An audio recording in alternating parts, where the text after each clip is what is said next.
So the question has been asked in AI PMT 2006. It says that 300 joule of work is done in sliding a 2 kg block up the inclined plane of height 10 meters. Work done against friction is. So if you look at the question itself, we are given with a block of 2 kgs and an external force acts upon this block of 2 kgs to pull it up an inclined plane.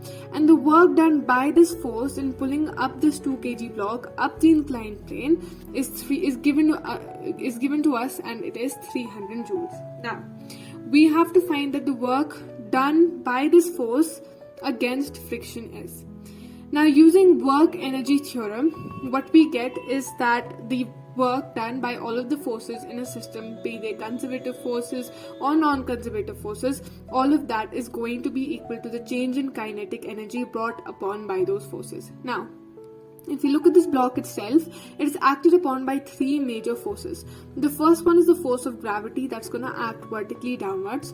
The next force is the external force that is required to pull this 2 kg block up the inclined plane, and the frictional force that is going to act in opposite direction to the motion of the block and it's going to oppose this motion as well.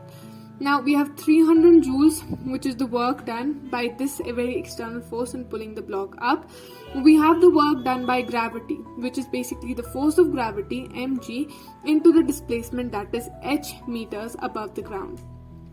Because ultimately the block has been taken from this point that we can take as the origin to this point, and the displacement is basically the height of the inclined plane itself. Now, why negative? Because the displacement of the block is upwards in opposite direction to that of the gravity, which is acting downwards. So the work done by the gravity on this 2 kg block is going to be negative. The next force acting upon this 2 kg block is the force of friction, and we know that's going to act in the opposite direction of this very force that's pulling the block up. And since it's acting in the opposite direction to the displacement of the block, it's also going to be in negative. And we talk about the change in kinetic energy, because the sum of all these forces within a system has to be equal to the change in kinetic energy. Initially the block was at rest, then some force was applied, so half mu square is going to be 0.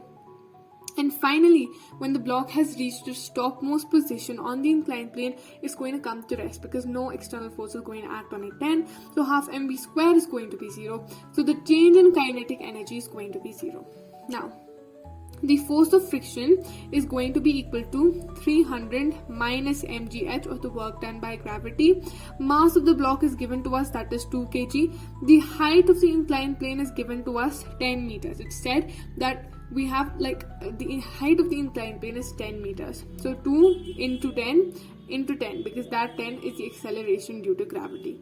Then that is 300 minus 200. So the work done against the frictional force is going to be 100 joules. Work done by the frictional force is going to be minus 100 joules, but work done against it, since the work done against it is the work done by this force as well as the gravity, it's going to be positive in nature. So force of friction, work done against the force of friction, is going to be 100 joules.